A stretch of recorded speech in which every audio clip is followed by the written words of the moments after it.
शक्त बक्से में बंद, बड़े बड़े लगा उस पे जंग और गंध। कभी कभी करता है मन कर लूं उसी बक्से में खुद को बंद। घिसट के लड़ जैसे तू कोई टूटी पतंग। सहले तू दर्द क्योंकि कभी ना होगी खत्म ये जंग।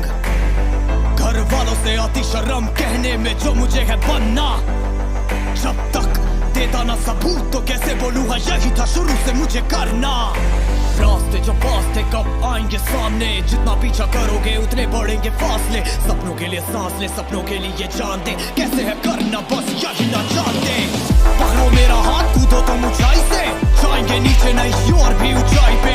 जहाँ पे जीत की पुकार भी सुनाई दे, इस बात की मेरी पूरी जिंदगी गवाही दे।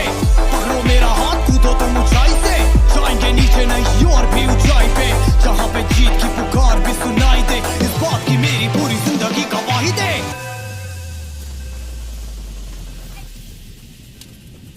नीचे मत देखना, पीछे मत मुड़ना, चिल्लाते लोग जिंदा या मुर्दा। जरा सोच कभी तू भी वही था, पर तुझ में थी वीरता, हाँ तू ही सही था। सब में चलती है आग जिसे अक्सर बुझने देते हैं हम। अंत में बचती है राख जो करती हिम्मत और भी कम। करनी है पूरी अपनी खुराक, लगेगा सिर्फ एक ही जन्म। लपटे उठेगी राख से, बस रखना है आगे कदम। बढ़ेंगे पीछे लोग और मारेंगे ताने, उनकी मत सुनो ये भूखे बेचारे। जाने गंजाने के बस खाते हैं दाने, ये लोग खुद को ना पहचाने तो सोचो कैसे आएंगे हमें बचाने। नाकामयाबी का जब पड़ता है अंधेरा, नहीं समझते सबर लगता है अकेला। तब भूलो ना क्या क्या तुमने झेला, क्योंकि आता है अंधेरा ताकि आ सके सवेरा।